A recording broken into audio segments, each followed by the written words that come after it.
দীর্ঘ ১৩ বছর পর মুক্তি পেলেন জামায়াত নেতা এটিএম আজহারুল ইসলাম। মুক্তি পেয়ে দলের সংবর্ধনা অনুষ্ঠানে যোগ দেন তিনি। সেখানে ষড়যন্ত্রমূলকভাবে জামায়াত নেতাদের ওপর জুডিশিয়াল কিলিং চালানোর অভিযোগ করেন। বিচার চান যুদ্ধাপরাধের বিচারের নামে হত্যাকাণ্ডের সঙ্গে জড়িতদের। আর দলটির আমির দলমত নির্বিশেষে সকলকে ঐক্যবদ্ধ থাকার আহ্বান জানান।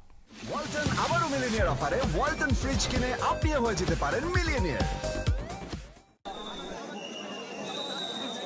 বুধবার সকাল ৯:৩০ হাসপাতালের প্রিজন সেল থেকে মুক্তি পান জামাত নেতা এটিএম আজহারুল ইসলাম।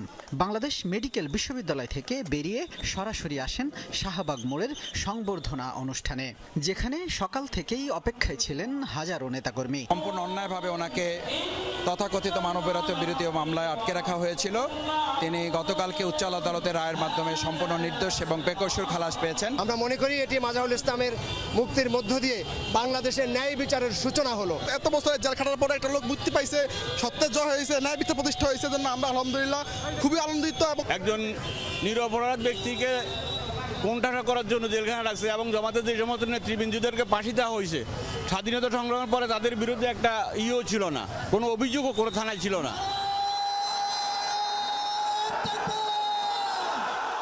এ সময় জামাত আমির ডাক্তার শফিকুর রহমানের হাত ধরেই মঞ্চে ওঠেন দলটির সাবেক এই ভারপ্রাপ্ত সেক্রেটারি জেনারেল। নেতাকর্মীদের শুভেচ্ছা জানিয়ে বলেন, মিথ্যা অভিযোগ ও মিথ্যা মামলায় ফাঁসির দণ্ড দেয়া হয় তাকে।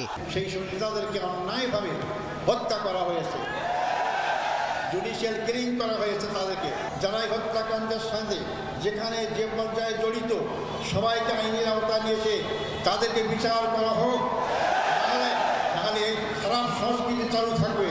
এখান থেকে বেরিয়ে আসতে হবে আমাদেরকে।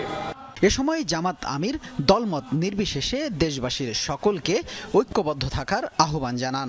এদেশের 18 কোটি মুসলিম মানুষের সম্মিলিত চেষ্টায় সরকারের পতন হয়েছে।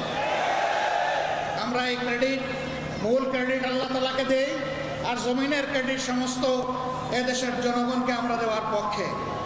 আমরা এক থাকবো, জাতির প্রয়োজনে এক পথে হাঁটবো এবং জাতির প্রয়োজনে সমস্ত ষড়যন্ত্র মোকাবেলা করে সামনে ইনশাআল্লাহ এগিয়ে যাব।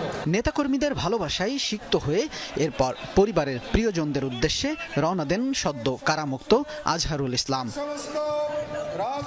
এর আগে মঙ্গলবার ৭১-এর মানবতা বিরোধী অপরাধের মামলায় মৃত্যুদণ্ড থেকে তাকে খালাস দেন সর্বোচ্চ আদালত।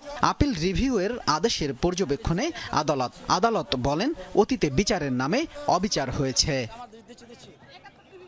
শামীম রেজা, যমুনা নিউজ, ঢাকা।